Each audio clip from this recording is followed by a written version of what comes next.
1947 में उसके बाद जो संविधान बना, तो उसी वक्त 1950 के बाद ही एक ब्लॉट ऑन इंडियन कॉन्स्टिट्यूशन, जो काला धब्बा कहिए 341 में, उसी वक्त आपके साथ नाइंसाफी का पहला आगाज डॉक्टर राजेंद्र प्रसाद ने 9 अगस्त को कर दिया था। इसी अगस्त के महीने में 9 अगस्त और 10 अगस्त के बीच में उन्होंने साइन किया एक प्रेसिडेंशियल ऑर्डर निकाल के कि जो मुसलमान में धोबी हैं या मुसलमान में जो दूसरे बिरादरी है उनको कॉन्स्टिट्यूशनल एक तरह का हकूक जो राइट था उसके साथ डिप्राइव कर दिया गया। पूरा लोकसभा में कम से कम 170 सीट, विधानसभा में हर पूरे हिंदुस्तान की विधानसभा में साढ़े नहीं लड़ सकते हैं आप। संविधान में सबसे ज्यादा विश्वास रखने वाले हम, संविधान को बनाने में सबसे ज्यादा बढ़ चढ़ कर हिस्सा लेने वाले हम, देश को आजाद कराने वाले हम, हर कुर्बानी देने वाले हम। हमारे उलेमाओं ने जो कुर्बानी दी है, यहाँ से लेके लाहौर तक शहीद हुए, चुमे हम उस फंदा को, तिरंगा हमने बनाया, सरफरोशी के तमन्ना हमने लिखा, सारे जहां से अच्छा हमने लिखा, लेकिन सबसे पहला जो ज़बा हुए हम ही हुए। अफसोस इसका यूपीए 1 के दौर में बैरिस्टर असदुद्दीन ओवैसी साहब ने सुप्रीम कोर्ट में केस चल रहा है, धीरे धीरे इन्होंने बुद्धिस्ट कम्युनिटी को अलग किया, उसको भी हटाया था, सिख कम्युनिटी को भी हटाया था, लेकिन अभी सिर्फ बचे हैं मुसलमान और क्रिश्चियनिटी। सुप्रीम कोर्ट में केस चल रहा है, उम्मीद है वक्त हालात बदलेंगे। और उस वक्त यूपीए की सरकार भी हम अपनी सरकार समझते थे, हम दर्द वाली सरकार समझते थे, उसने भी एफिडेविट सुप्रीम कोर्ट में नहीं दिया कि ये 341 को हटाया जाए।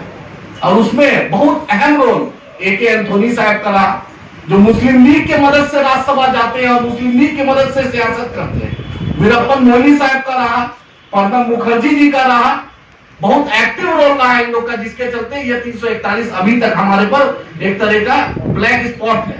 लेकिन इंशाअल्लाह वक्त हालात बदलेंगे, जब गाजीपुर से इतनी कम आबादी में जिला परिषद मजलिस इत्तेहादुल मुस्लिमीन से अफजल भाई जीत सकते हैं, सीमांचल से मजलिस इत्तेहादुल मुस्लिमीन कामयाब हो सकती है, तो पॉलिटिकल तो अवेयरनेस आ रहा है और हम लोग स्टैब्लिश्ड हो रहे हैं। आज ही का बहुत बड़ा वाकया, आज 10 पार्टी का डेलीगेशन प्रधानमंत्री के गया।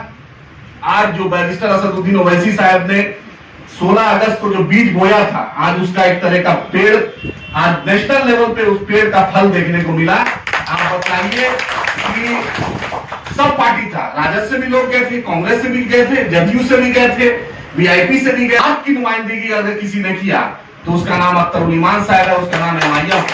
आप तेजस्वी यादव ने, बहुत अच्छी बात, आप कास्ट पॉलिटिक्स की बात करते हैं क्योंकि ये कास्ट पॉलिटिक्स टॉपिक है। जो उन्होंने मुख्यमंत्री को मेमोरेंडम दिया, जो प्रधानमंत्री को भेजने के लिए, उन्होंने उसमें लिखा कि पिछड़ा हिंदू समुदाय, और हम जो आज प्रधानमंत्री के यहाँ गए, जो अख्तर ईमान साहब ने कहा कि सभी समुदाय में जो पिछड़ा है, अति पिछड़ा है, सबका सेंसस होना चाहिए। यही MIM और यही सो कॉल्ड सेकुलर पार्टी में फर्क है, यही फर्क है, यही बुनियादी फर्क है। हम लोग नहीं जानते, उसका लेटर देख लीजिए, जो चीफ मिनिस्टर ने उसने लेटर दिया, उसमें लिखा कि पिछड़ा हिंदू की जनगणना हो, हमने कहा कि सभी समुदाय की जनगणना हो। ये हमारा और उससे फर्क है, क्योंकि हम हक और इंसाफ की बात करते हैं, हम डोयल पॉलिसी नहीं करते हैं, जो बोलते हैं टंके की चोट पे बोलते हैं। दूसरा एक और खुशखबरी आज रही, इत्तेफाक से जब डेलीगेशन की बात आई तो 7 मजलिस इत्तेहादुल मुस्लिमीन के सदर 7 पॉइंट हमने पार्लियामेंट में आज प्रधानमंत्री के सामने रखा, और 7 पॉइंट में, क्योंकि हम सीमांचल से है और सीमांचल में जो इज्जत दिया अख्तर साहब, जो प्रधानमंत्री आज साउथ ब्लॉक है, वो सीमांचल की देन है, उसका एहसान है, उस मिट्टी का कर्ज है। जितना भी शुक्रिया अदा करे, आजीवन करे, हमारी आने वाली नस्लें करेगी तब भी कम होगा। आज उसी की बदौलत आज अल्हम्दुलिल्लाह अख्तर साहब प्रधानमंत्री कार्यालय गए।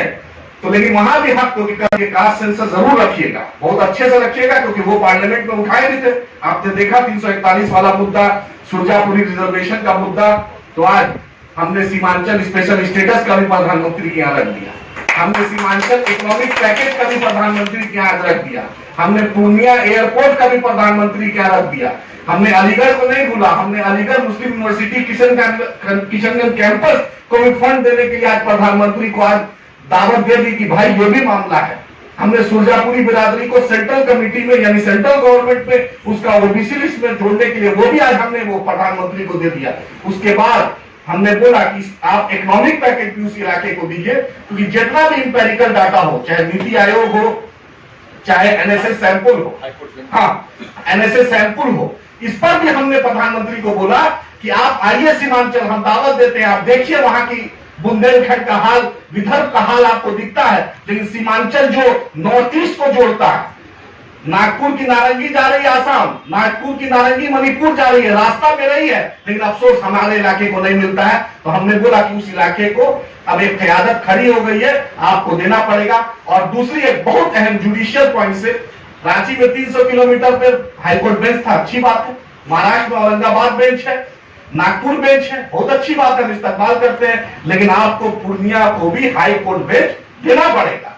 ये हमारा मुतालबा था। और आपसे भी सीमांचल से रिश्ता हो या मजलिस इत्तेहाद मुस्लिमीन से आपका रिश्ता है, या आप लोग हर लोग अपने अपने फील्ड में एक्सपर्ट हैं, तो आपसे यही मोहतरमाना गुजारिश है कि जो हमारे मसाइल थे वो जेन्युइन थे, उसमें हिंदू और मुसलमान और सिख और ईसाई की बुनियाद पर हमने नहीं रखा। हम उस रीजन के बैकवर्डनेस को दूर करने के लिए, इंसाफ दिलाने के लिए, हर तबके के लिए रखा। तो आप भी हमारी जो जद्दोजहद उसमें साथ दीजिए, अपने प्लेटफॉर्म पर भी आप दे सकते हैं, लेकिन जो हमारी नुमाइंदगी है उसमें आप साथ दीजिए और हमको मजबूत कीजिए। बहुत बहुत शुक्रिया।